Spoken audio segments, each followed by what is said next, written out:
ईरानी सूबे सीस्तान बलूचिस्तान में दहशत गर्दों के हाथों 8 पाकिस्तानियों के लरज़ाखेज़ कत्ल पर बहावलपुर में मकतूलीन के घरों में सफ़े मातम बिछ गई।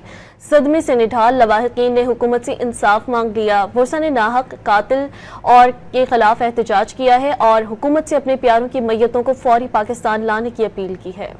ईरान के सूबे सीस्तान बलूचिस्तान में 8 पाकिस्तानियों के कत्ल ने सबको दहला दिया। वाक़े की खबर मिलते ही खानका शरीफ, अहमदपुर, शर्किया और रंगपुर में मकतूलीन के घरों में कोहराम मच गया। अहल खाना गम और सदमे से निढाल है, जबकि पूरा इलाका सोग में डूबा हुआ है। मकतूलीन की रिश्तेदार खातून ने दुहाई देते हुए हुक्काम से इंसाफ मांग लिया।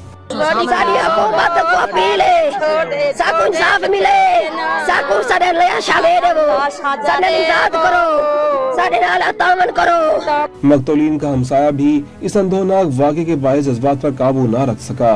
पड़ोसी हुकूमत से इंसाफ मांगते हुए रो पड़ा। सदर से अपील है कि हमारे लाशें जल्द दी जाए। हमें इंसाफ चाहिए, इंसाफ की अपील चाहिए। हमें इंसाफ चाहिए, सरासर इंसाफ चाहिए, इंसाफ चाहिए हमें। हमारे हमसाए बुजुर्ग परदेश में कमाने के लिए गए, उनके जज्बातों से खेलते हैं ये दहशतगर्द। बहावलपुर के मकतूलीन के घरों में ताज़ियत करने वालों का सिलसिला जारी है। लवाहिकीन गम से निढाल है। बुरसा ने नाहक कत्ल के खिलाफ एहतजाज किया और हुकूमत से अपने प्यारों की मैयतों को फौरी पाकिस्तान लाने की अपील की है।